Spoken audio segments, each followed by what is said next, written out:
Bien, buenos días. Darles la bienvenida al Centro de Estudios e Investigación Jurídica Laboring Law. Como estaba agendado, el día de hoy, 12 de febrero, damos inicio al diplomado especializado en materia de seguridad, salud en el trabajo y fiscalización laboral. Siendo ello, el diplomado está dividido en 8 módulos, dentro de los cuales vamos a contar con 4 expositores que nos van a estar tocando diversos puntos en cada módulo que van a estar programados según agenda. Bien, esta ocasión, el módulo 1 me ha tocado a mi persona. Mi nombre es John Soto Blas, soy abogado especialista en materia laboral. El día de hoy vamos a tocar el primer módulo referido a la normativa nacional e internacional en materia de seguridad y salud en el trabajo. Es un tema que tiene que ver con aspectos preliminares a aquello que vamos a tocar a lo largo del diplomado. Bien, voy a dar inicio. ¿Qué entendemos por seguridad y salud en el trabajo? La seguridad y salud en el trabajo es una disciplina dentro del derecho del trabajo. Y justamente está orientado a prevenir la ocurrencia de accidentes de trabajo, enfermedades profesionales ocasionadas por diversos agentes o circunstancias que pueden ser atribuidas al propio trabajador, pueden ser atribuidos al empleador o pueden ser atribuidos a causas externas, como puede ser un caso fortuito o fuerza mayor, como en el caso de la pandemia. Bien. En la siguiente pantalla estamos presenciando varios sucesos que han ocurrido a lo largo en las noticias relacionados a accidentes de trabajo. Vemos el caso reciente, hace no mucho, el caso de Nicolini, el incendio ocurrido en las galerías, donde jóvenes fallecieron a causa de estos accidentes de trabajo, estos incendios que se produjeron en las galerías a causa o el motivo por una falta de prevención y una adecuada implementación de un sistema de gestión de seguridad y salud en el trabajo, más aún con el tema de la informalidad laboral. Bien, la OIT hoy en día informó que a diario fallecen varias personas y se accidentan más de ojo, la cifra es 2.78 millones de muertes al año y más de 374 millones de lesiones o accidentes de trabajo ocurridos también al año. Es una cifra bastante elevada que llama la atención. Y justamente el Organismo Internacional del Trabajo, la OIT, dice que el costo de la carga económica por esto se estima, o sea, estos accidentes de trabajo ocasionan un gasto de 3.94% del PBI global. Entonces, en el Perú, por ejemplo, han pasado más de 10 años desde la entrada en vigencia de la Ley de Seguridad y Salud en el Trabajo, que se ha entrado en vigencia todavía en el año 2011. Estamos hablando de la Ley 29783, que es la Ley de Seguridad y Salud en el Trabajo en el Perú. Si bien es cierto, este marco normativo que está vigente hoy en día regula el tema de la seguridad y salud en el trabajo desde el año 2011, no se han hecho muchos esfuerzos por implementarlo de una forma correcta. Bien, partamos entonces. Vamos a entender por seguridad y salud en el trabajo. Partamos que es un derecho. Muchos desconocen esto. El tema de la seguridad y salud en el trabajo es un derecho fundamental. ¿Por qué decimos que es un derecho fundamental? Justamente está orientado a prevenir la ocurrencia de accidentes de trabajo y enfermedades profesionales, como lo he referido, por diversas circunstancias, que pueden ser atribuidas al propio trabajador, al propio empleador, o causas fortuitas o de fuerza mayor. Entonces, este derecho fundamental a la seguridad y salud en el trabajo que le corresponde a todas las personas, independientemente de su condición de trabajador, está garantizado en la actual Carta Magna en la Constitución Política. Encontramos en el artículo 23 de la Constitución Política vigente que regula el derecho al trabajo y justamente establece textualmente lo siguiente, que ninguna relación laboral puede limitar ni rebajar derechos laborales protegidos. Entonces, hay una necesidad de una protección de este derecho a la seguridad y salud en el trabajo.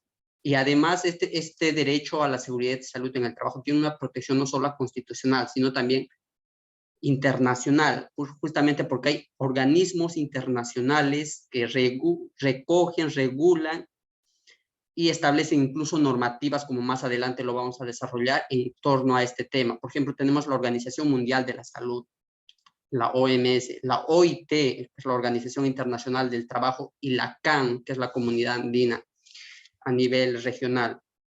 Estos organismos, tres al menos principales, son fundamentales.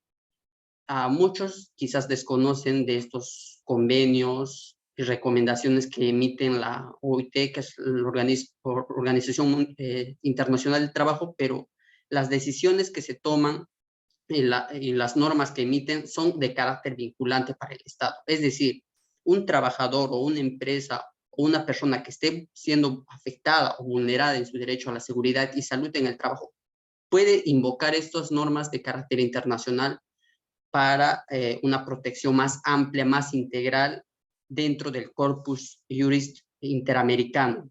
Bien, entonces, así como hay normas de carácter internacional, y justamente estamos hablando de la OMS, OIT, también hay organismos o entidades a nivel local o nacional que protegen este derecho a la seguridad y salud en el trabajo. ¿Es competencia de quién? Se preguntarán. La competencia en el Perú está a cargo del Ministerio de Trabajo y Promoción del Empleo y al Ministerio de Salud. El Ministerio de Trabajo y Promoción del Empleo es el ente rector en materia de trabajo y el Ministerio de Salud es el ente rector en materia de salud. Entonces, corresponde a estos organismos o a estas entidades, mejor dicho, la competencia y de establecer políticas generales en materia de seguridad y salud en el trabajo. Y justamente, no quiero pasar esto de largo, es que en el 20 Congreso Mundial de Seguridad y Salud en el Trabajo, en Frankfurt, Alemania 2014, se ha establecido que la siguiente frase: cero intolerancia a los riesgos laborales. Es decir, que se deben adoptar las medidas preventivas para evitar justamente estos accidentes y enfermedades en el centro de trabajo. Y destacan la labor de prevención en materia de seguridad y salud en el trabajo como un trabajo necesario, urgente y posible y además rentable.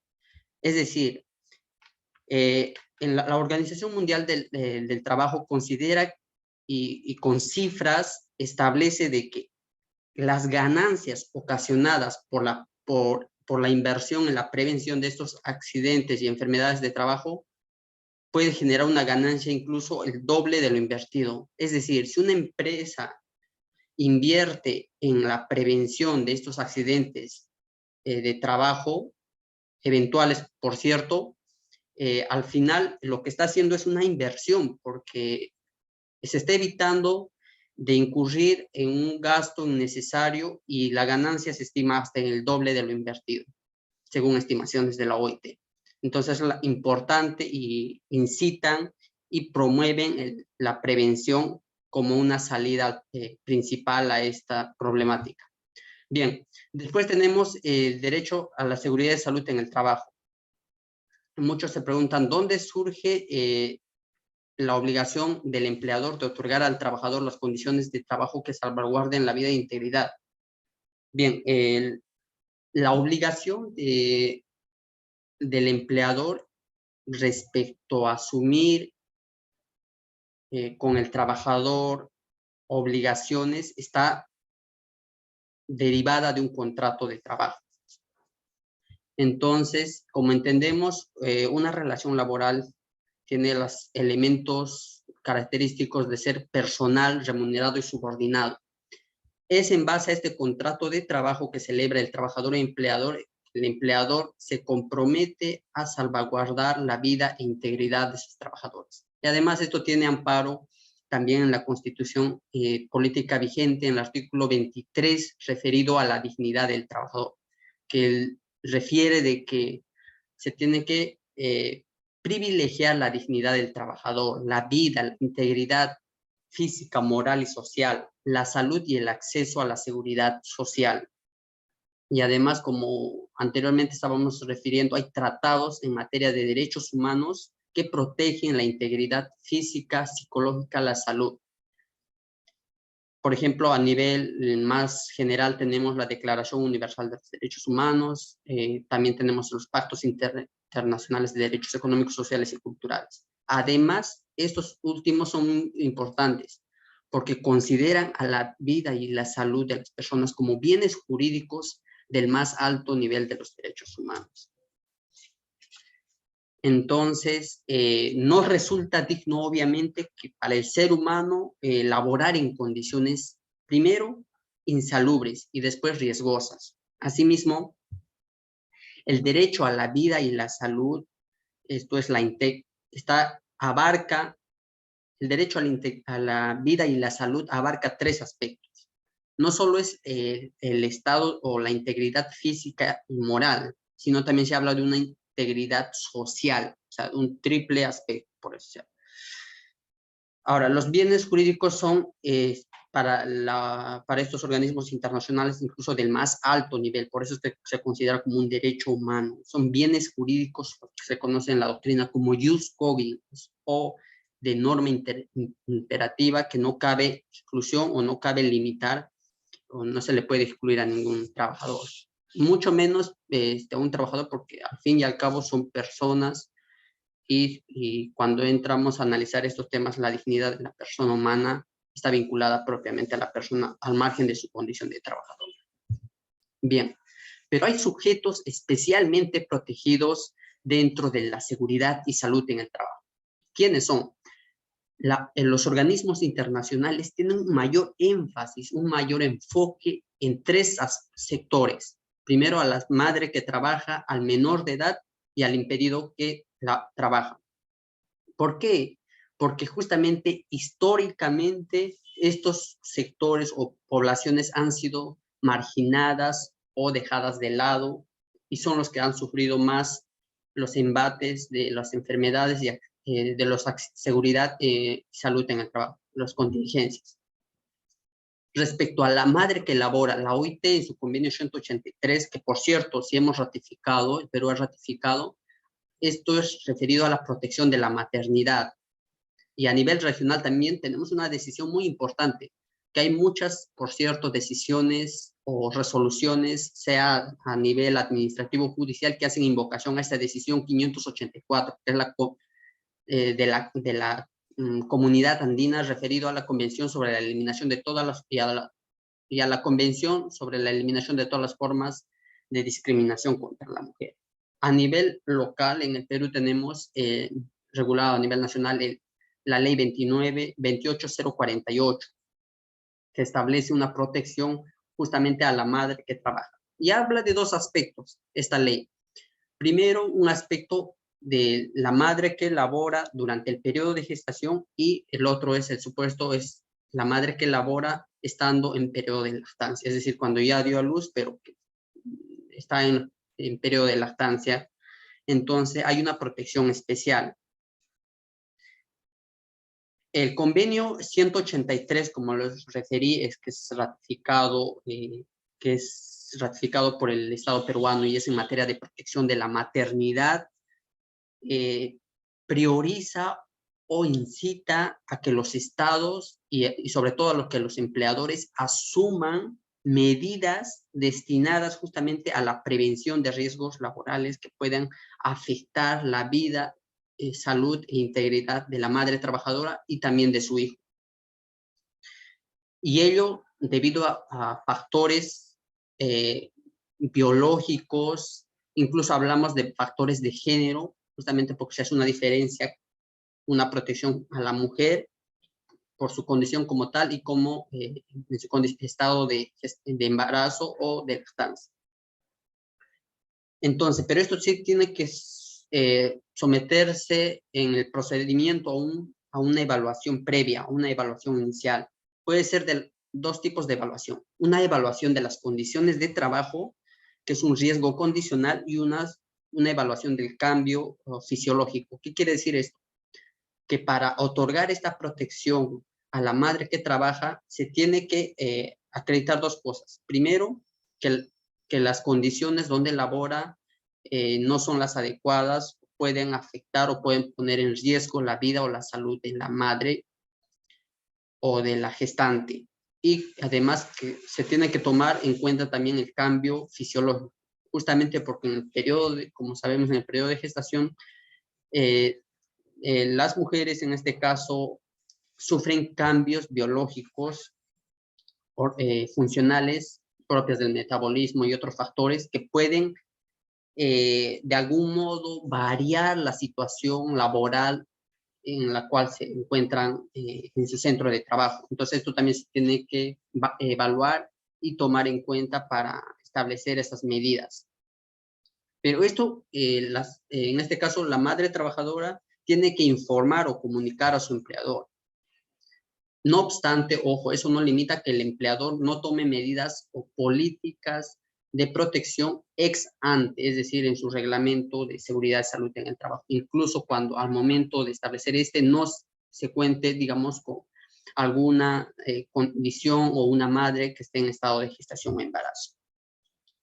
Entonces, ¿qué medidas puede tomar el empleador respecto a la madre que trabaja? Son dos. Primero, un cambio de trabajo. Obviamente, a uno de similar categoría. Y si es que no fuera posible, esto ya sería uno de diferente categoría o jerarquía, ¿no? Pero esto de ninguna forma,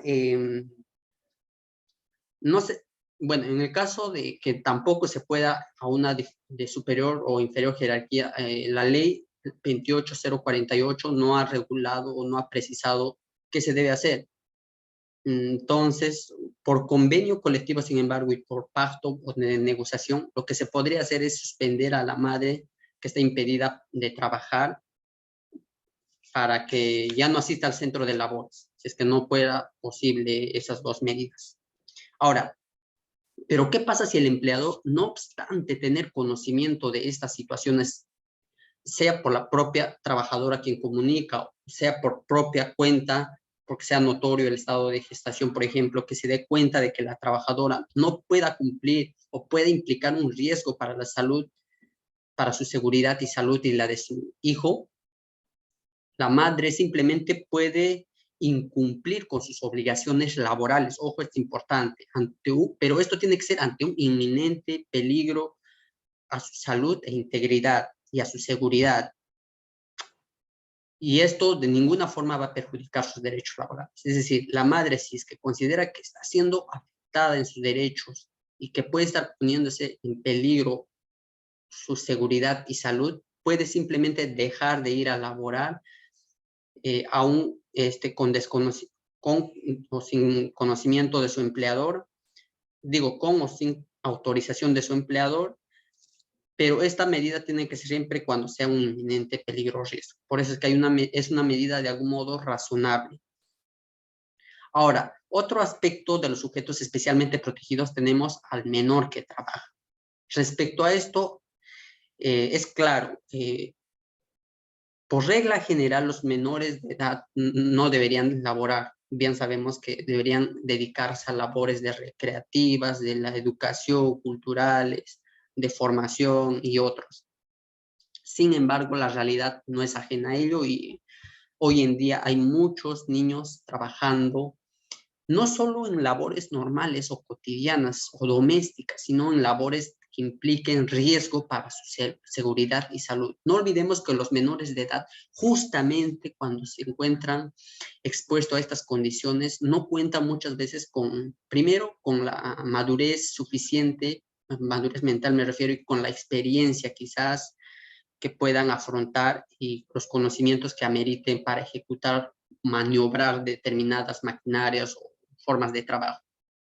Entonces, la Ley de Seguridad y Salud en el Trabajo refiere que no se contraten adolescentes, pero para actividades riesgosas o peligrosas.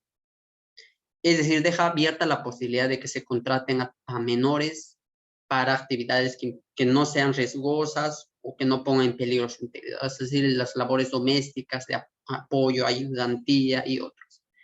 Pero la OIT es más tajante en este aspecto. La Organización Internacional del Trabajo rechaza tajantemente y tiene una política de erradicar el trabajo infantil y establece incluso edades mínimas para laborar. Entonces, hablamos de una edad de 12 a 14 años y justamente el Código de Niños y Adolescentes hoy en día regula esto, recoge que de 12 a 14 años pueden empezar a laborar de manera muy excepcional los menores de edad, siempre y cuando estas actividades no sean riesgosas y involucren un peligro para su seguridad y salud. Y otras labores ya cuando tengan de 18 en adelante. Y excepcionalmente de 16 a 18 años se puede también establecer que pueden laborar los adolescentes para otras labores por cuenta ajena, bajo subordinación de otras personas. Entonces, respecto a esto, sí como refiero, el Código de Niños y Adolescentes de algún modo se ha flexibilizado también en concordancia con lo establecido por la OIT y ha establecido que desde 12 a 14 sí se puede elaborar, incluso. Ahora, pero ¿qué es lo que está prohibido? Lo que sí está prohibido, evidentemente, cuando estamos hablando de trabajo de menores de edad, es que se tienen que dar las facilidades para que asistan a sus centros de labores. Tienen que tener una jornada laboral solo de 4 horas o 24 horas a la semana o de 6 horas por 36 semanales, según sea el caso. Prohibido el trabajo nocturno, eso sí, salvo que es una excepción cuando tengan 15 años de edad, ¿no? Prohibido también para trabajar en determinadas áreas, por ejemplo, los subsuelos, cabones, y también obviamente tienen que percibir la misma remuneración que un trabajador que esté en realizando las mismas actividades. No podría hacerse un trato desigual o por la condición de ser menor de edad y estar laborando menos jornada laboral. Pero bueno, eso es en la teoría, pero como sabemos en la práctica, desgraciadamente la informalidad laboral a veces obliga y también incita a estos malos empleadores a que contraten a menores porque pueden reducir costos laborales, costes de trabajo y evitarse el pago de beneficios sociales y otras circunstancias utilizando a menores que, como saben, por su condición de incapacidad o indefensión no pueden hacer valer por sí mismos estos derechos. Después también otro sujeto especial, de sujeto especialmente protegido, tenemos al impedido que trabaja. La Convención sobre Derechos de las Personas con Discapacidad es considerada incluso como un tratado histórico, porque a lo largo, en realidad, la madre trabajadora, los menores de edad impedidos que trabajan a lo largo de la historia han sido sectores o poblaciones discriminadas o dejadas de lado, o mantenidas al margen de las políticas y normas estatales y demás, y gubernamentales, para ser más genéricos. Entonces, incluso hoy en día se cuenta con una ley general de las personas con discapacidad que tiene ya más un enfoque social, porque anteriormente el enfoque que se tenía respecto al, incluso suena irónico, un poco hasta risible, que había algunas personas que catalogaban a las personas incapacitadas como una enfermedad que podía recuperarse con un tratamiento médico para adquirir, supuestamente, entre comillas, la normalidad. Pero este enfoque social que establece justamente la Ley General de Personas con Discapacidad ya es un enfoque que hace que abarca el involucramiento de todos los actores en la sociedad. Y por lo tanto, tampoco obviamente se puede excluir a las personas que se encuentran impedidas o por cierta discapacidad física, mental, sensorial u otras, a insertarse en el mercado laboral. Es la ley 29973, para quienes quieran revisar. Bien, después ingresamos a analizar cuáles son esos organismos de carácter primero internacional que abarcan y protegen la seguridad y salud en el trabajo. Primero tenemos a la Organización Mundial de la Salud, que es el organismo de las Naciones Unidas en materias de salud. Y después tenemos a la Organización Internacional del Trabajo, que es el organismo igual de las Naciones Unidas especializada, pero en materia de trabajo. El primero es en materia de salud, el segundo es en materia de trabajo. Entonces, la importancia de la Organización Mundial de la Salud es que define la salud como un estado de completo bienestar, ojo, físico, mental y social. Hemos dicho que el enfoque hoy en día es un enfoque social y no solamente la ausencia de afectaciones o enfermedades, como anteriormente se lo vino estableciendo. Entonces, la Organización Internacional del Trabajo, por su parte, como organismo especializado en materia de trabajo, señala que el derecho que todas las personas tienen, y obviamente el trabajador, tiene derecho a un medio ambiente de trabajo seguro y saludable, y debe ser reconocido como un derecho fundamental, además, esto, como ya lo hemos referido. Ahora, el lema que se establece y la política y el reto que se establecen por estos organismos internacionales es que todo trabajador cuente con un trabajo seguro, primero, o sea, en condiciones de salubridad, salubre y seguro, en cuestiones de seguridad, y que labore en un entorno gratificante y obviamente económicamente productivo. ¿Qué duda cabe, justo antes de pasar a la siguiente diapositiva, qué duda cabe que hoy en día todos sabemos que el trabajo es un derecho y es un deber? Es un derecho y un deber y justamente originada en virtud de un contrato de trabajo y que es un medio además de realización de la persona humana. Y por lo tanto, ninguna persona, ningún trabajador, por ninguna condición, sea de discapacidad, menor de edad, madre embarazada, podría ser excluido o discriminado o apartado o mantenido al margen como históricamente se ha venido realizando, y en mérito a estos convenios internacionales es que se han puesto de algún modo algunos lineamientos o normas directrices. Bien, ¿cuáles son entonces estos convenios de la OIT que abordan la seguridad y salud en el trabajo? Específicamente estos convenios abordan la seguridad y salud en el trabajo, porque hay normas que abarcan en realidad el trabajo de manera un poco más general, pero estos son los que abarcan la seguridad y salud en el trabajo, que es el diplomado especializado, ¿no? Primero tenemos el convenio 155, que es sobre seguridad y salud en el trabajo y medio ambiente. Después tenemos el convenio 161 sobre seguridad y salud en el trabajo también, pero es del año 85. Después tenemos el convenio 187, marco promocional para la seguridad y salud en el trabajo, del año 2006. Ojo, resalten esto. Estos convenios, tres al menos, que son importantes, relevantes, llamémoslo así, no están ratificadas por el Estado peruano. Sin embargo, como sabemos, y en aplicación del principio de integración y por la cuarta disposición complementaria de la Constitución Política vigente, sabemos que las normas de carácter internacional forman parte del ordenamiento interno.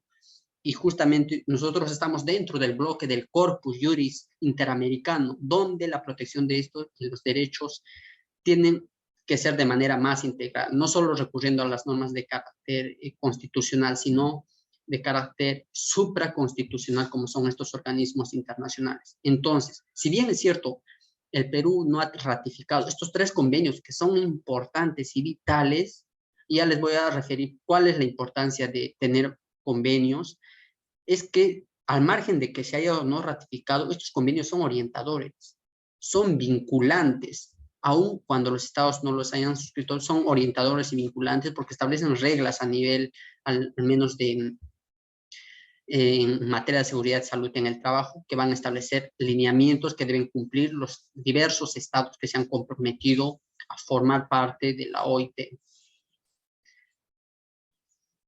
Bien, pero hay convenios que sí están ratificados. Eso sí, también tenemos que precisar que sí hay convenios que se han ratificado en materia de seguridad y salud en el trabajo. Por ejemplo, el convenio 12 y el 19, ¿no? El 12 referido a la indemnización por accidente de trabajo, el convenio 19 referido a la igualdad de trato, después tenemos el convenio 24-25 referido a seguro y enfermedades, asimismo también tenemos a los 73, 77, 78, 113 referido a exámenes médicos, y así tenemos varios, ¿no? Sobre seguridad e higiene. Bueno, uno de los importantes es el convenio 183 referido a la maternidad, que anteriormente estaba refiriendo, ¿no? Que merecen especial protección por su condición de tal. Después también tenemos el convenio 187, que fue ratificado en el año 2018. Es el último convenio ratificado sobre trabajadores domésticos. Bien, después, como otro organismo internacional que de algún modo abordan el tema de la seguridad y salud en el trabajo, tenemos a la Comunidad Andina, esto ya como un organismo de carácter regional a nivel de Sudamérica. Como sabemos, la Comunidad Andina de Naciones hoy en día está constituido por los países de Colombia, Bolivia, Perú y Ecuador. Es un esfuerzo de integración regional andina, ¿no? Y esta comunidad andina también obviamente tiene importancia porque tiene dos convenios al menos importantes que tienen que manejarse y tenerse conocimiento cuando se hace invocación a estas normas. Los convenios de Hipólito Unanue, que refiere a una mejora en la salud de las personas en la comunidad, y también el convenio de Simón Rodríguez, que es una promoción de la integración social laboral. Esos dos convenios, ojo, que son específicos en materia de seguridad y salud en el trabajo. Entonces, las decisiones son leyes comunitarias, vale decir que no requieren de procedimientos de recepción, al igual que los convenios de la OIT. Si bien es cierto, aquí las decisiones que emiten la comunidad andina, por ejemplo, la decisión 154, que es muy importante, que anteriormente también lo he referido, esas decisiones al margen, ojo, de que los estados lo asuman o lo hagan parte del ordenamiento interno, estas ya son vinculantes o son de algún modo obligatorios y de inmediato cumplimiento por los países miembros, justamente porque están sometidos a la jurisdicción, más que jurisdicción, están sometidos a la competencia o al dentro del ámbito, mejor dicho, de la convención de la comunidad andina, la CAM.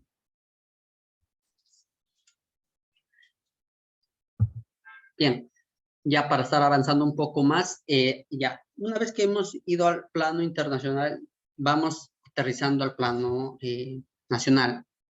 A nivel nacional tenemos entidades competentes en materia de seguridad y salud en el trabajo. Por ejemplo, tenemos al Ministerio de Trabajo y Promoción del Empleo, que es el ente rector, por cierto, al igual que la OIT, es un ente rector en materia de, ente rector internacional, obviamente, en materia de trabajo. A nivel nacional, el Ministerio de Trabajo y Promoción del Empleo es el ente, podríamos decirlo, nacional en materia de trabajo, que cuenta con una dirección de derechos fundamentales y además de seguridad y salud en el trabajo, que muchos desconocen, y la dirección de políticas para la promoción de la formalización laboral e inspección en el trabajo, además de un Consejo Nacional de Seguridad y Salud en el Trabajo. Después tenemos al Ministerio de Salud, que es el MINSA, es el ente rector en materia de salud. Como sabemos, hay un ente rector en materia de trabajo, que es el Ministerio de Trabajo, y en materia de salud es el MINSA. Y además tiene un órgano competente que es el INS, ¿no? El Instituto Nacional de Salud. Esos son los principales entes, ojo, estamos hablando de entidades adscritas al ministerio que tienen la dirección o las políticas generales en materia de seguridad y de salud en el trabajo. Bien, pasemos a un tema muy importante, que son los principios de la seguridad y salud en el trabajo. Ya estamos entrando casi de a poco al concepto de lo que es seguridad y salud en el trabajo, aquellos aspectos medulares que vamos a tocar a lo largo del programa. Bien, cuando entendemos cuáles son los principios rectores, ojo, estos son principios solo únicamente de seguridad y salud en el trabajo. Hablamos de, hay principios en materia de derecho de trabajo, hay principios en materia de seguridad, salud, de sistema de gestión de seguridad y salud en el trabajo y otros principios generales del derecho. pero en materia de seguridad y salud en el trabajo contamos con algunos principios exclusivos, por ejemplo, y están regulados en la Ley de Seguridad y Salud en el Trabajo. Tenemos el principio de prevención. Estos principios son importantes que recuerden: principio de prevención, principio de responsabilidad, principio de cooperación, principio de información y capacitación, principio de gestión integral, principio de atención integral de la salud, principio de consulta y participación, principio de primacía de la realidad, principio de protección. Bien, vamos a entrar a analizar más o menos cada uno de ellos. ¿Qué entendemos por principio de protección? Como sabemos, en las relaciones laborales o en una relación laboral encontramos dos partes. En la relación clásica, obviamente, tenemos por una parte al trabajador y por una parte al empleador. Siempre hay un desequilibrio, hay una parte más débil de la relación laboral y es la parte que no cuenta con los medios, instrumentos, mecanismos, ¿no? Y otra es la parte que cuenta con estos medios e instrumentos, que es la parte que tiene, que es el empleador, y el otro es el empleador. Entonces, todos los trabajadores tienen derecho, como me refería, a la seguridad y salud en el trabajo, y los empleadores tienen que promover, tienen la obligación, es la obligación derivada del contrato, la obligación de promover o establecer condiciones de trabajo dignas que les garanticen un estado de vida saludable. Ojo, cuando hablamos de salud hemos dicho física, mental, un aspecto o un enfoque social.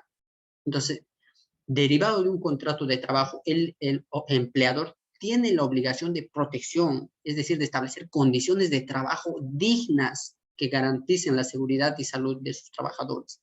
Entonces, ¿qué deben preponderar? Dos cosas. Primero, que en el trabajo se desarrolle un ambiente seguro, es decir, seguridad, y saludable, salud. Que las condiciones sean compatibles con el bienestar y además con el respeto a la dignidad de los trabajadores. De la dignidad se ha escrito mucho. Hay autores de libros completos que hablan sobre respecto a la dignidad de los trabajadores. La dignidad de los trabajadores, bueno, para mi percepción es quizás el principio de derecho, vamos a llamarlo así, que tiene y que mueve todo el derecho laboral desde mi perspectiva, porque justamente todas las decisiones, todas las normas, todo va a estar en torno a la dignidad de los trabajadores.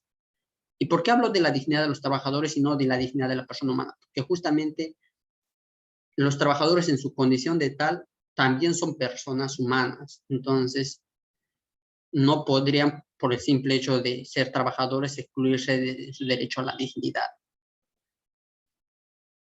Bien, entonces, después tenemos el principio de prevención. Cuando hablamos de principio de prevención, justamente, como el título más o menos ya les orienta, es prevenir. Es decir, el empleador garantizará en el centro de trabajo el establecimiento de medios y condiciones que protejan la vida, la salud y el bienestar de los trabajadores y de aquellos que no teniendo vínculo laboral presten servicios dentro del ámbito de las labores. Ojo, esto es importante, porque por este principio de prevención es que los empresarios o las empresas o los empleadores tienen un plus o un adicional o una obligación adicional. Tienen que tomar el liderazgo y tienen que asumir políticas de prevención para evitar contingencias en su centro de trabajo o en su centro de labores. Incluso aquí, ojo, esta labor de prevención no solamente es respecto a los trabajadores, incluso puede ser respecto a los visitantes, independientemente de cualquier régimen laboral en el que se encuentre. Puede ser régimen público, privado, CAS, tercero, locador, incluso service, como referí, incluso personas ajenas que simplemente se encuentran de visita en el lugar de trabajo. Por ejemplo, yo puedo ir un día sin tener vínculo laboral a visitar a un amigo, a un colega. Voy a su centro de labores, que es, digamos, una constructora, y ingreso. Por el simple hecho de que yo estoy como visitante y porte mi photochat o esté haciendo una labor de fiscalización, si soy trabajador de una FIL, etcétera, el empleador tiene ese deber de prevención. derivado, hemos dicho, en un primer momento de un vínculo laboral, que es un contrato, pero en mi caso no tengo un vínculo laboral, pero igual estoy dentro de sus instalaciones, entonces por lo tanto también tiene el deber de prevención.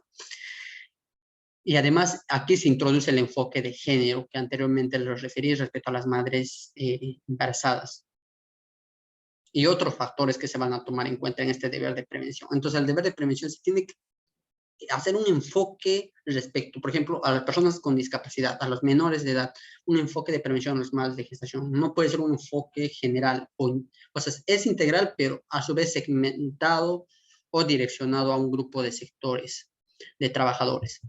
Después tenemos el principio de responsabilidad, que es un principio también importante, justamente porque el empleador asume las implicancias económicas, legales y de cualquier otra índole como consecuencia de un accidente o enfermedad en el trabajo.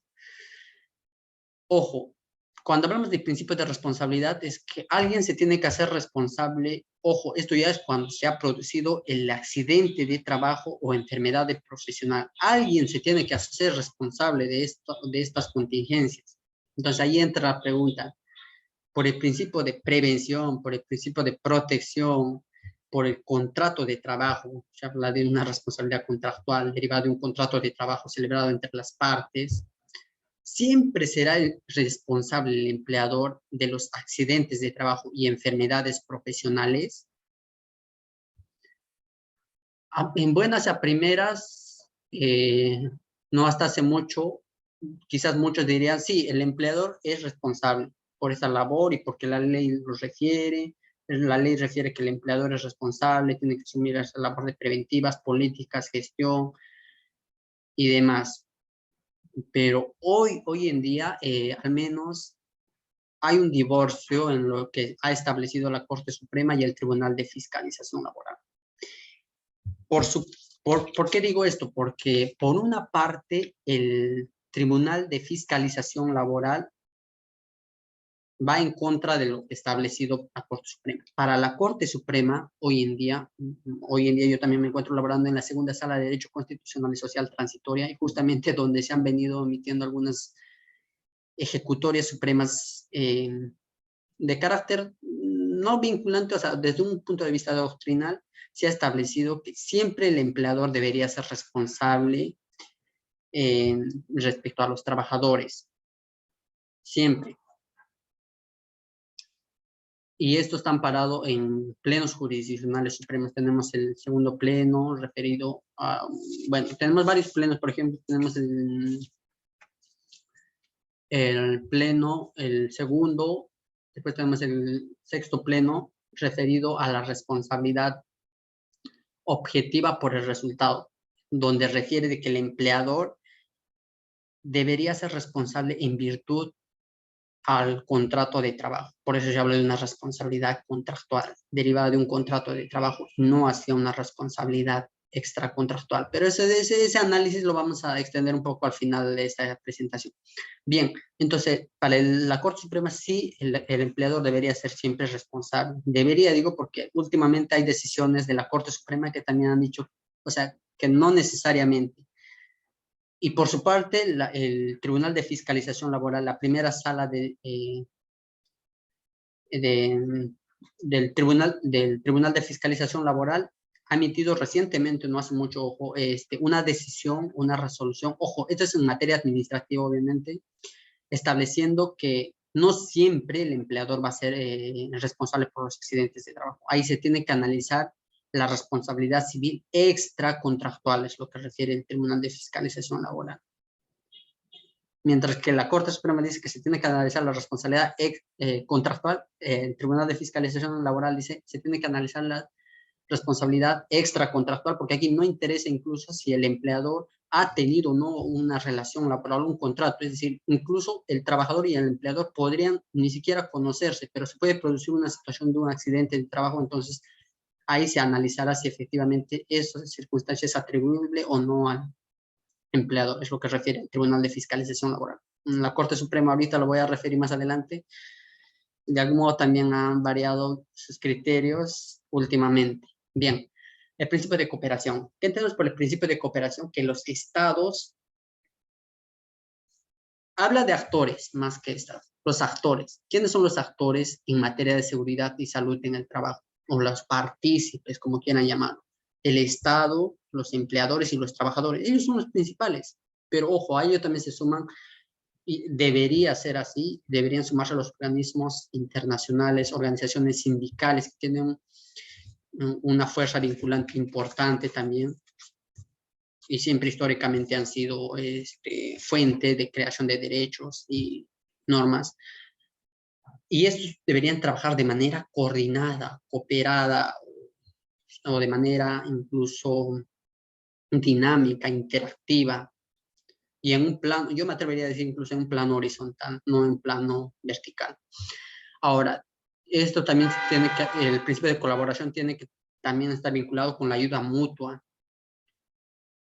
Y siempre se ha dicho que el empleador debería ser quien asuma mayor parte o el liderazgo. Es cierto, el empleador debería asumir el liderazgo en materia de seguridad y salud en el trabajo, pero quien también es un actor importante es el propio trabajador, porque está en constante contacto directo con la realidad o con el centro de trabajo, e incluso puede verificar circunstancias o acontecimientos que pueden de algún modo causar un accidente de trabajo, y de ese modo podría comunicar al empleador esas circunstancias para que éste pueda tomar las medidas adecuadas o correctas. No, por ejemplo, yo tengo, digamos, soy empleador y tengo una constructora, y hay trabajadores que se encuentran laborando en condiciones, digamos, se les ha facilitado instrumentos, uniformes y demás. Sin embargo, los trabajadores, algunos observan que además de eso es necesario, digamos, contar con arnés de seguridad, es necesario contar, digamos, con cascos o algunos objetos adicionales o unas herramientas adicionales. Se tienen que establecer zonas de riesgo y demás, que más adelante lo vamos a desarrollar en el diplomado también, las matrices hiper y todo. Es bien complejo el tema del sistema de seguridad y salud en el trabajo, un mapa de riesgo y demás. Deberían cooperar, por eso se habla de una labor de cooperación. El trabajador no puede mostrar una actitud pasiva, sumisa, sino una actitud también de liderazgo. Yo consideraría que de liderazgo por ambas partes, pero más del empleador, evidentemente. Bien. Entramos al principio de información y capacitación. Es muy importante.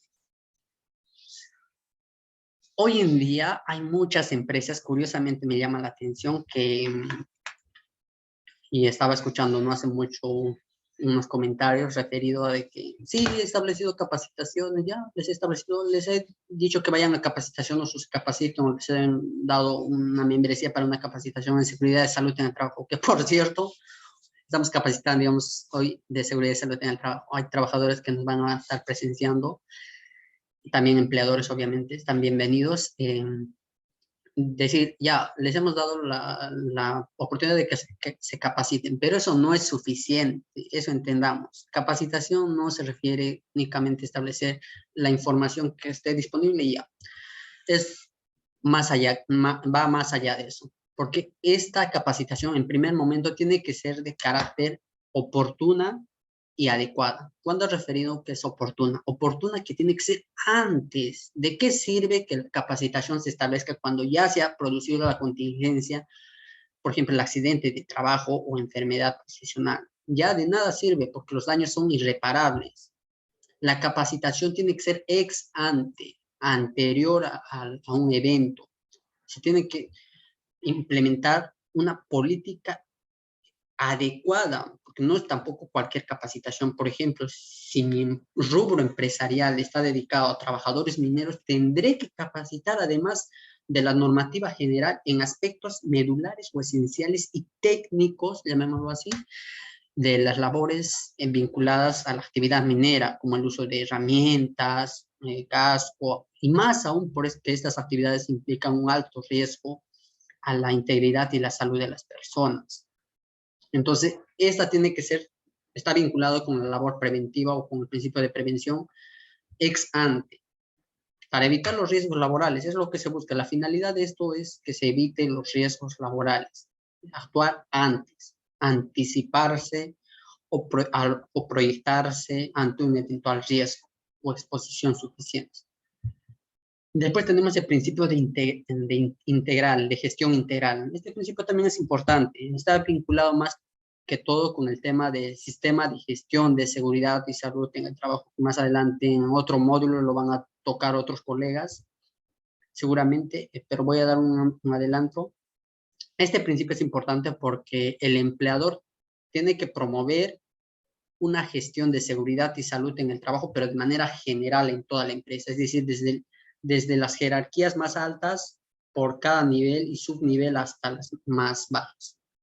De tal manera que la prevención se inserte a todos los niveles de gestión empresarial. Como vemos ahí en la imagen, justamente ahí vamos el director, subdirector, comisiones, y así el diagrama, cuando a nivel empresarial, los que hemos llevado el curso de gestión empresarial, de relaciones laborales o de gestión o de talento humano, los que hemos llevado, mi persona llevamos, el curso, recuerdo que abarcamos aspectos referidos a las funciones, a las políticas, a las funciones, a la organización, o cómo se organiza una empresa desde la cúspide hasta los pisos más mínimos, entonces, o más inferiores. Entonces, este enfoque de prevención tiene que ser de manera integral. Y justamente el sistema de gestión y de seguridad y salud en el trabajo, que es, por cierto, un tema amplio y técnico, es que abarca este sistema. Después tenemos el principio de atención integral de la salud. Está vinculado también con el anterior, pero esto está más que todo relacionado a la salud, puesto que los accidentes de trabajo o enfermedades profesionales cuando se produce un accidente de trabajo o enfermedad profesional, justamente tienen los trabajadores derecho a recibir una atención necesaria para su recuperación, para su rehabilitación, para su inserción al mercado laboral nuevamente. Y si no es posible, como muchos de los casos se puede dar, que la lesión puede ser quizás, vamos a hablar más adelante de tipos de lesiones, puede ser de carácter temporal, permanente, total, parcial. Si es que no se puede reincorporar, al menos adoptarse otras medidas adicionales a fin de que no se perjudique a la persona. Porque al fin son personas, al margen de trabajadores, son personas humanas y como tales merecen la atención integral a la salud. Bien, el principio de consulta y participación es importante y justamente está vinculado con los actores o los líderes o los actores o los que van a estar involucrados en todo la seguridad de salud en el trabajo. Hemos dicho que tienen que estar involucrados los empleadores, trabajadores, estados, organismos autónomos, públicos, privados, organizaciones de trabajadores, empleadores que tienen importancia, sobre todo en este punto. Hablamos de la consulta y participación, y ahí tiene que ver también con la participación de los sindicatos. Como sabemos, los sindicatos de trabajadores tienen una labor importante de negociación con el empleador respecto a las condiciones de mejoras en materia de seguridad y salud en el trabajo. Ojo, todos estos principios y normas que se han establecido en materia de seguridad y salud en el trabajo son normas mínimas, es decir, son normas que se han establecido para que en base a estas se amplíen, se mejoren en base a la negociación colectiva o convenios colectivos. Y justamente tenemos dentro de la participación, además, dentro de los actores, dentro de la seguridad y salud en el trabajo, que las empresas que cuenten con más de 20 trabajadores tienen que contar con un comité de seguridad y salud en el trabajo. Es necesario. Y cuando es menos de 20 trabajadores, que es importante, tienen que contar con un gestor en materia de seguridad y salud en el trabajo. Y los consejos regionales de seguridad y salud en el trabajo, los CORSAT, ¿no? A nivel regional. Y a nivel nacional tenemos el CONSAT.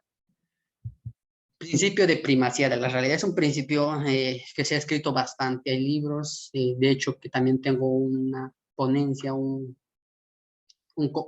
diálogo, que lo pueden revisar en el blog, referido al principio de primacía de la realidad.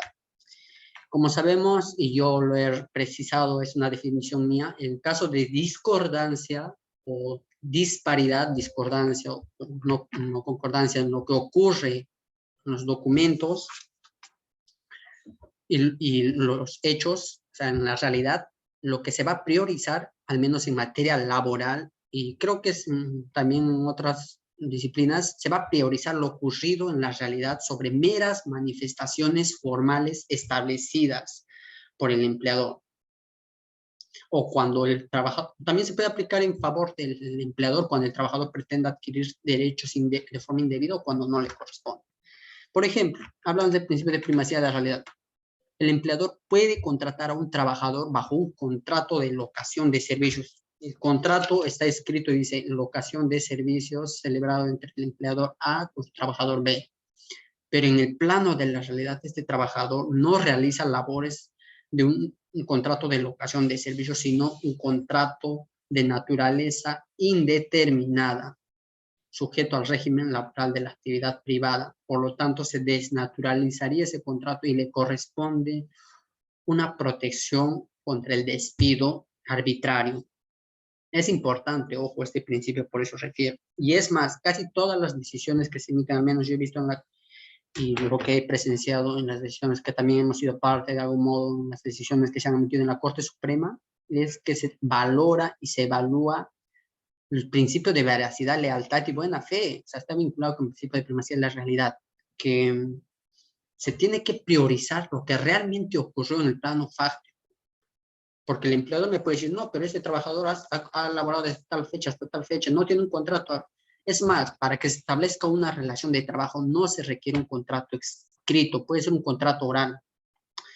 Pero al final, en el plano de la realidad, el trabajador puede demostrar con otros medios probatorios, puede ser correos, puede acreditarlo con correos, memorándums, con registro de asistencia, con el Photoshed y otros documentos que se encontraba laborando, que es trabajador. Bien, pero viéndonos más al tema de seguridad y salud en el trabajo, este principio también. Bien, como les comentaba, en materia de seguridad y salud en el trabajo también se aplica el principio de primacía de la realidad. En caso de discordancia entre lo que ocurre en el plano en el plano fáctico y en el plano de los documentos, los empleadores, los trabajadores y los representantes brindarán una información completa y veraz.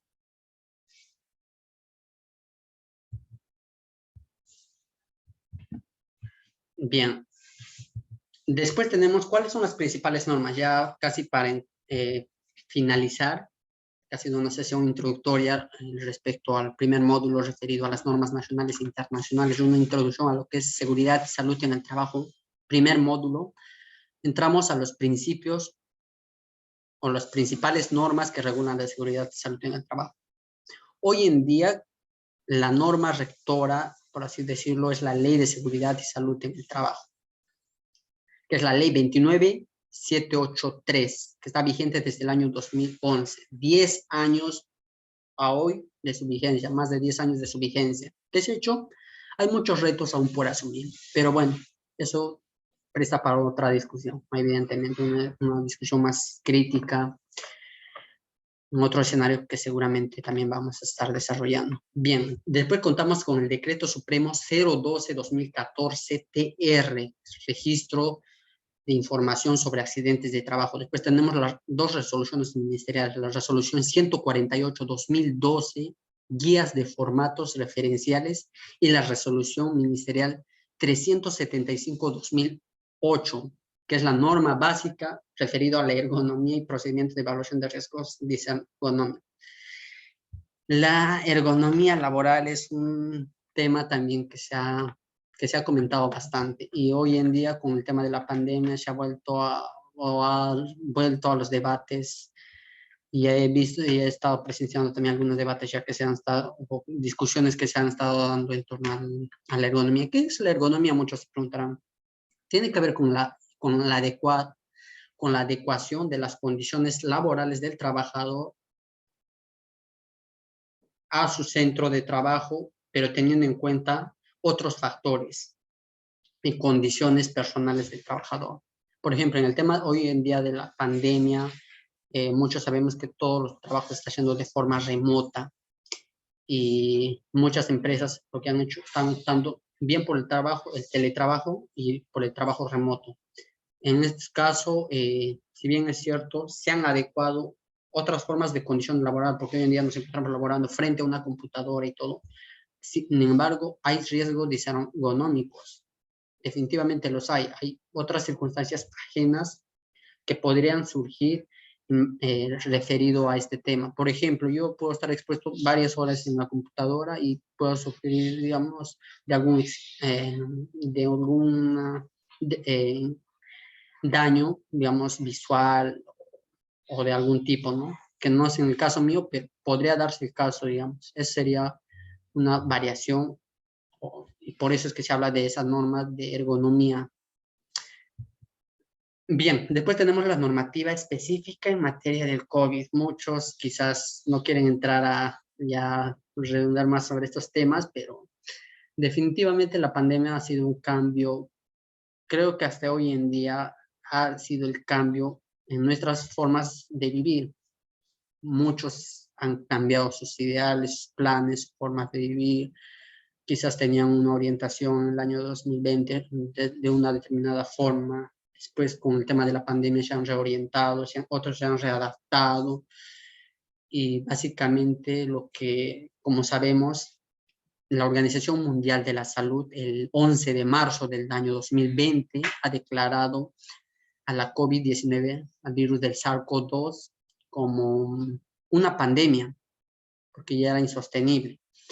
Y justamente ese mismo año, mediante el Decreto Supremo 08-2020, el MINSA, hemos dicho que es el ente rector adscrito al Ministerio de Salud, ha declarado una emergencia sanitaria a nivel nacional. Esta además ha sido prorrogada, ampliado de forma sucesiva, como hemos venido viendo hasta el día de hoy. Entonces, todo esto ha tenido la finalidad en su momento de mitigar, y hoy en día también se sigue trabajando en ello, de mitigar los efectos ocasionados por la pandemia y la prevención y control sanitario, sobre todo. Como hemos dicho, esta pandemia nos ha traído una serie de modificaciones o regulaciones. Antes no se hablaba de un trabajo remoto, pero a partir de la pandemia y con lo decretado por el gobierno, se ha establecido ya explícitamente el trabajo remoto para los que estamos desarrollando como una modalidad de trabajo. Y esto es de carácter obligatorio, o sea, ni siquiera es de carácter negocial como podría ser en el teletrabajo, que por cierto, en el teletrabajo la diferencia es que el teletrabajo sí o sí es con mecanismos, con los TIC, tecnologías de información y comunicaciones. Pero en el trabajo remoto prácticamente ha sido una imposición establecida por el gobierno. Después, los accidentes y la desconexión es otro aspecto que también ha cobrado importancia en la pandemia. Muchos dirán, pero o sea, supuestamente se reducen los accidentes de trabajo y enfermedades profesionales cuando uno está haciendo trabajo remoto, pero es nada más alejado de la realidad, porque podría darse en caso, y seguramente ya se han dado casos, y también y se han visto, creo que en las noticias también, que hay casos de personas que ya han sufrido de algún modo deficiencias, sea visuales, daños en la columna vertebral, digamos, estar expuesto tantas horas sentadas, o algún tipo de accidente puede ser ocasionado, digamos, cortes eléctricos, cortes de energía, o etcétera. Entonces, evidentemente, también el tema de los accidentes de trabajo y enfermedad profesional, al margen de que sean las labores presenciales, han estado presentes. Y también se ha discutido el tema de la desconexión digital. Es un derecho también el tema de la desconexión digital. Así como los trabajadores tenemos derecho a un descanso, también tenemos derecho a una desconexión digital, es decir, que no nos pueden llamar a los trabajadores dentro o fuera de nuestra jornada laboral. Si mi jornada laboral es de las 8 de la mañana a 4:45 o 5 de la tarde, los que están cumpliendo, digamos, 8 horas,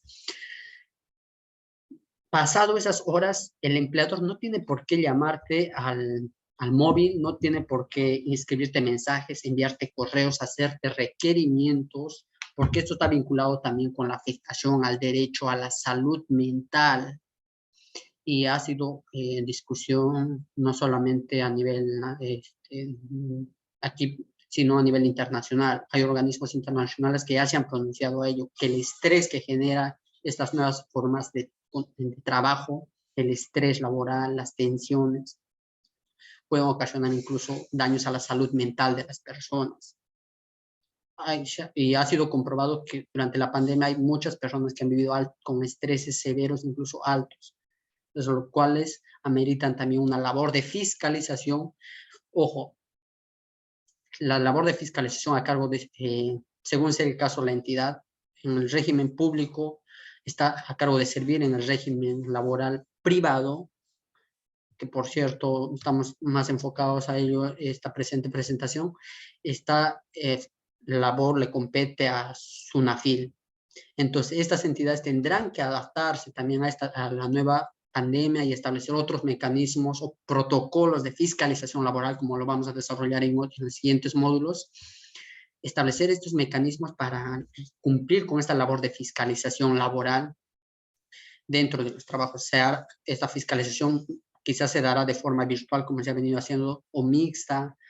Entonces, son nuevos retos, definitivamente. La pandemia nos ha traído nuevos retos. El uso de las tecnologías, de la información, de las plataformas. Hoy en día nos estamos comunicando a través de una plataforma como es Zoom y Facebook. Entonces, definitivamente hay cambios y la normativa en torno al COVID también se han tenido que readaptar o establecer políticas en torno a ello.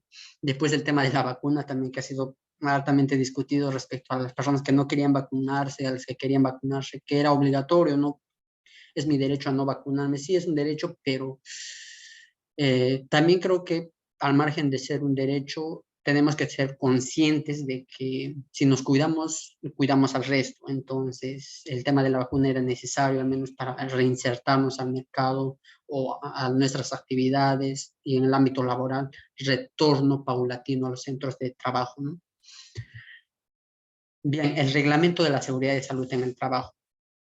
¿Cuál es el objetivo de este reglamento? Como sabemos, la ley de seguridad y salud en el trabajo ha sido dado en el año 2011 y su reglamento en el año 2012, un año después. Pero este reglamento, como sabemos por teoría, el reglamento es el que amplía o desarrolla mayor amplitud en lo que establece la ley. Entonces, ¿cuál es el objetivo de este reglamento de seguridad y salud en el trabajo? Ojo, la ley de seguridad y su reglamento es vigente y está aplicable para el ámbito laboral público, privado, fuerzas armadas, policiales, empresas que cuentan con trabajadores por cuenta ajena, cuenta propia, independientemente de la condición. El tema de la seguridad y salud en el trabajo es un tema integral, no excluyente. ¿Y cuál es el objetivo de este reglamento? Nuevamente, es promover, ojo, cultura de prevención de riesgos laborales. Pero esta cultura de prevención va a ser con participación o coparticipación, yo lo diría, de los trabajadores, empleadores, estados, organismos nacionales, internacionales, públicos, privados, organismos no gubernamentales y otros que se sumen a promover, difundir el cumplimiento de la normativa en la materia. Quizás muchos nos acostumbramos a que tiene que haber una norma y tiene que haber algo imperativo para el cumplimiento de lo regulado, reglamentado, pero justamente lo que se busca es la concientización, una cultura de prevención, al margen de que contemos con una ley de seguridad y salud en el trabajo y un reglamento que lo regule. Las personas, y en general las personas, no hablo solo de las personas, deberíamos tener una cultura de prevención de riesgos laborales. Lo que se conoce como riesgo permitido. Hay un riesgo que eventualmente ocurre y estamos expuestos todas las personas. Hoy, en este mismo momento estamos expuestos a un riesgo. Puede ocurrir quiera, gracias a Dios, no ocurra, puede ocurrir un terremoto, un corte ahorita fluido, electricidad o algo puede ocurrir. Estamos siempre expuestos a una situación de riesgo. Es el normal desarrollo de las actividades. Sin embargo, debemos de evitar que este riesgo se incremente o exponernos o generar, lo peor del caso sería que generemos una situación de riesgo.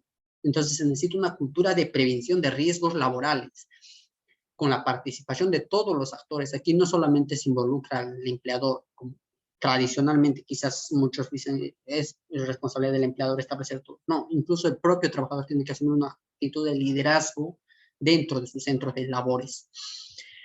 Bien, ¿cuál es el ámbito de aplicación al régimen laboral, hemos dicho, de la actividad privada que estamos estableciendo? Los reglamentos en los diferentes sectores económicos que no sean compatibles con lo regulado en el Reglamento de Seguridad y Salud en el Trabajo prevalecerán. Es decir, ¿qué pasa si se emiten, digamos, el Ministerio de Economía o el Ministerio de Trabajo o el Ministerio del Ambiente emiten diferentes políticas en materia de seguridad y salud en el trabajo? Y estas políticas no sean compatibles, digamos, con las establecidas por el reglamento. Se tiene que priorizar, no solo por jerarquía, sino se tiene que priorizar aquellas obligaciones y derechos superiores. Y si son superiores, obviamente, esas se tienen que preponderar. Como hemos referido, los trabajadores del régimen laboral privado se encuentran fiscalizados por SUNAFIL, pero los trabajadores del régimen público por servir. Y el reglamento de la Ley de Seguridad y Salud en el Trabajo, la RSCT, que está dentro del ámbito de aplicación del régimen laboral de la actividad privada. Hemos referido que son normas mínimas que se pueden aumentar por convenio. Bien, ya para finalizar, voy a tocar un punto que va a ser tocado a lo largo también del diplomado por otros colegas conocedores en la materia, por cierto, a los cuales tengo aprecio, sobre las definiciones. Voy a tocar unos puntos nada más, porque esto va a ser abarcado de manera más amplia en el diplomado. ¿Qué entendemos por accidente de trabajo? Y ha sido quizás cansado o mucho se ha dicho sobre esto, pero un concepto un poco más práctico, podríamos decir que es todo hecho, suceso, que sobrevenga o que se produzca por causas de trabajo, por causas ajenas, puede ser por causa del trabajo, hemos dicho, por causas ajenas al trabajo, puede ser un causa fortuito, fuerza mayor, puede ser por causas atribuidas al propio trabajador o al propio empleador, puede ser el propio trabajador que sea un trabajador negligente, digamos, tenga un trabajador que tenga alguna situación particular, ¿no? Por ejemplo, un trabajador que tenga, digamos, un ejemplo, una fobia a las alturas. Entonces, si lo pones a un trabajador que tiene fobia a las alturas a pintar unas paredes que, digamos, están en zonas elevadas, obviamente, pues está mayor expuesto a estos accidentes. Igual, si el empleador, sabiendo que el trabajador, digamos, va a estar laborando en las minas, no le presta los implementos, obviamente estaría incumpliendo con sus obligaciones. Entonces, por eso es que habla que el accidente de trabajo es todo suceso que se produce de repentina. Hablamos de repentino porque nadie lo preveyó, o bueno, pudieron preverse quizás, pero es repentino porque se produce de un momento a otro y que sobrevenga por diferentes causas, como los he referido. Ahora, esto, cuando hablamos de accidentes de trabajo, tenemos que hacer cuatro precisiones. Cuando hablamos de accidentes de trabajo, primero se produce por causa de trabajo, hemos dicho, y por ocasión de trabajo. Cuando hablamos por causa de trabajo y ocasión de trabajo, hablamos por causa de trabajo, lo normal, lo usual. Yo me encuentro laborando y como consecuencia de ello en un trabajo, digamos, maniobro mal una maquinaria o una herramienta y al final termino golpeándome, digamos, con el martillo en la mano. Entonces ocasiona un accidente. Eso es una causa de trabajo, propio del trabajo, pero puede ser por ocasión del trabajo. ¿Qué quiere decir esto? Que yo soy trabajador, pero no me encuentro en las instalaciones de centro de trabajo, sino fuera. Salí a hacer una labor, pero por orden y dirección del empleador. Salgo a hacer digamos, una repartición de un producto o visitar a unos clientes y salgo en una unidad, digamos, motorizada, y como consecuencia de ello se produce un accidente de trabajo. No he estado en mi centro de trabajo, pero ha sido con ocasión. Después también se incluye dentro de los accidentes de trabajo una visión un poco más explícita. Durante la ejecución de las labores, hemos dicho, puede ser durante tu jornada de trabajo o durante tu horario de trabajo, jornada de trabajo, y puede ser también fuera de tu horario y lugar de trabajo. ¿Qué pasa si yo ya termino mi horario de trabajo? Ok, ya. Digamos, hoy día yo trabajo, digamos, de 7 de la mañana hasta las 4 de la tarde.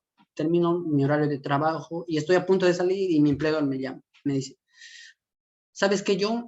Un favor, si quiero que realices o entregues este documento, es urgente, por favor, quiero que lo entregues a tal persona. Te voy a dar para la movilidad, todo esto. Es más, va a haber un chofer que viene y él te va a llevar. Bien, yo acepto, pero si como consecuencia de ello se produce un accidente de trabajo, digamos, un accidente de tránsito en este caso, se ocurrió fuera del horario de trabajo, fuera del lugar de trabajo, pero ha sido por una orden y hay una vinculación, por eso se habla de una orden, un mandato del empleador, que yo bien no pude cumplir porque no estaba en mi horario de trabajo, pero lo hice, pero igual aún así sigue constituyendo un accidente de trabajo. Y ahí analizaremos posteriormente si constituye un accidente grave, leve, el grado de responsabilidad y demás, pues, ¿no? Pero de que es un accidente de trabajo, sí. Después tenemos que los accidentes, como hemos dicho, se van a catalogar como leves, incapacitantes y mortales. Accidente leve es cuando se produce un descanso breve y al día siguiente te puedes reincorporar a tu centro de labor. Por ejemplo, hoy día, digamos, te caíste de las escaleras y ya te hiciste una pequeña herida, pero mañana puedes ir normal a trabajar. Es accidente leve. Accidente incapacitante es cuando ya son de tres tipos. Se produce ya una incapacidad que requiere más días de atención médica y justifica la ausencia de tu trabajo. Entonces, esto puede ser incapacidad temporal, total temporal puede ser parcial permanente o total permanente. Hablamos de total temporal, total porque hay una incapacidad de toda una parte o de utilizar un organismo y esto va a ser hasta recuperarte. Por ejemplo, el brazo se te ha dislocado, fracturado, entonces no puedes. Entonces tienes que, hasta no recuperarte, no puedes asistir a tu centro de labores. Cuando hablamos de parcial permanente, es solo una parte o un miembro del cuerpo que te hayas lesionado y que no, que si bien es cierto no es total, pero te impide igual asistir a tu centro de labores. Entonces tienes que tomar un descanso o reposo. Y total permanente, este sí es más crítico cuando se genera una lesión y se produce una pérdida anatómica o funcional total de un miembro u órgano. Y se considera desde la pérdida del dedo meñique. Usas una maquinaria y mutilado el dedo meñique. Ya sería una incapacidad total permanente. Por lo tanto, no podrías asistir a tu centro de labores. Y ojo, cuando estamos hablando de accidentes de trabajo, hemos dicho que los 20 primeros días los asume el empleador. Es decir, tú no vas a trabajar a tu centro de labores, estamos hablando de una suspensión imperfecta, pero el empleador perfecta, mejor dicho, no asistes a tu centro de trabajo y el empleador te sigue pagando únicamente, pero por los 20 días. Pasados los 20 días, el empleador ya no te paga. Quien cubre es salud con subsidios, según las aportaciones que hayas realizado. También eso no es como que de forma ilimitada. Al menos durante el accidente de trabajo debiste haber aportado ya un tiempo prudencial para que te cubra el seguro. Y esto es previa evaluación, obviamente. Y después finalmente tenemos el accidente mortal, ¿no? Que es el perecimiento de vida del trabajador. Bien, esto era básicamente lo que queríamos hablar cuando queríamos tocar el tema de seguridad y salud en el trabajo. El tema es amplio, como les referí, va a ser desarrollado en varios módulos por mis colegas que siguen, pero no quería dejar de lado y pasar este tema respecto a la responsabilidad civil. La responsabilidad civil. Hoy en día, como sabemos, hay dos tipos de responsabilidad civil. Ojo, esto invocando la norma general, que es el Código Civil. Tenemos una responsabilidad civil contractual y una responsabilidad civil extracontractual. Como sabemos, la responsabilidad civil contractual es la derivada por el incumplimiento o por la inejecución o ejecución tardía, como quieran llamarlo, de una obligación, pero que esta surge en mérito a un contrato de trabajo, o un contrato, mejor dicho. Y en materia laboral sería un contrato de trabajo. Por eso se habla de una responsabilidad civil contractual, derivada de un contrato. En cambio, cuando hablamos de responsabilidad civil extracontractual, estamos hablando ya de que aquí no importa si hay un contrato de trabajo. Aquí lo que se busca es la verificación del daño injusto. Es decir, mientras que en la responsabilidad civil contractual la obligación deriva del contrato y es responsable quien por su culpa se ha inejecutado o se ha hecho un incumplimiento del total, parcial del contrato, quien tiene que asumir con la responsabilidad civil. Y en materia laboral hemos dicho que el criterio que se vino manejando por este Pleno Jurisdiccional Supremo en la Corte Suprema es que en todo accidente de trabajo, primero es enfermedad, se produce una responsabilidad civil contractual derivada de un contrato de trabajo.